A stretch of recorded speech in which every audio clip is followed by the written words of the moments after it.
welcome back. Utility maximization.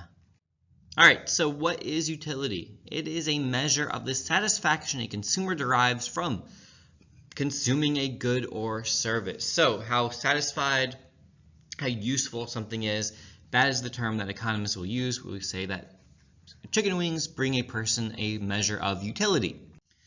Alright, marginal utility is the change in total utility generated by consuming an additional unit of that good or service. So your total utility, add up the amount of satisfaction you've gotten from each chicken wing, that would be your total utility. Your marginal utility is how much does your total utility increase by consuming one additional chicken wing. Alright, so you have a question here and you have a table with a lot of numbers. It says, when is Homer's total utility maximized? So you have, after he's eaten one chicken wing, his marginal utility is 10, 2, it's still 10, and we notice that it starts falling. And so this is the idea of diminishing marginal returns. So we talked about this with the law of demand earlier in the unit. But the idea is that as he consumes more and more units of the good, his marginal utility decreases, and we see that until he gets to the 20th unit and his marginal utility is 0. When he gets to wing number 21, it's actually negative, so he is worse off for having consumed that last chicken wing than if he hadn't consumed that. So total utility is maximized when marginal utility is equal to 0. That means that there is no additional utility being gained. So the answer to this one is at the 20th chicken wing.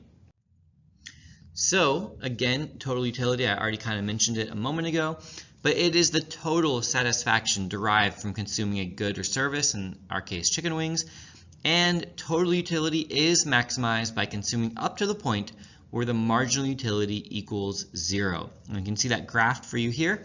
The marginal utility curve is downward sloping, again showing diminishing marginal utility. The total utility curve is upward sloping until the marginal utility curve intersects with the x-axis and becomes 0. And then at that point, total utility turns negative and becomes downward sloping as well. Alright, so again, this was mentioned previously, diminishing marginal utility. Each successive unit of a good or service consumed adds less to total utility than does the previous unit. So the first chocolate bar provides the most utility. The first sip of water, the first taste of food, the first unit of whatever it is that we're purchasing. This is one of the reasons that the demand curve is downward sloping.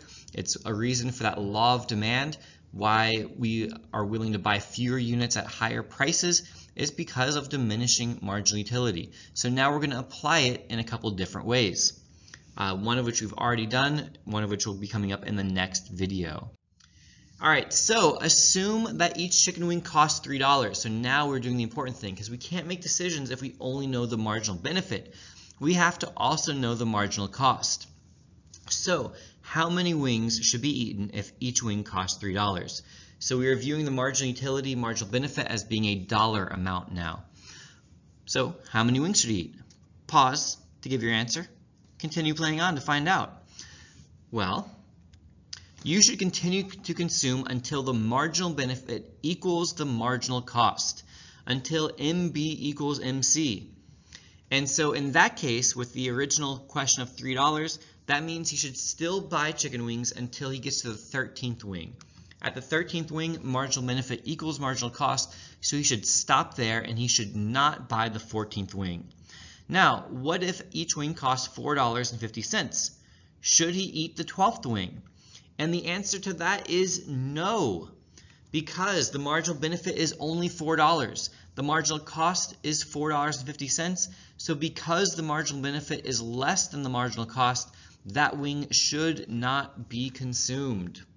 So you consume until marginal benefit equals marginal cost and then stop. Alright, till next time, this has been a La Money production.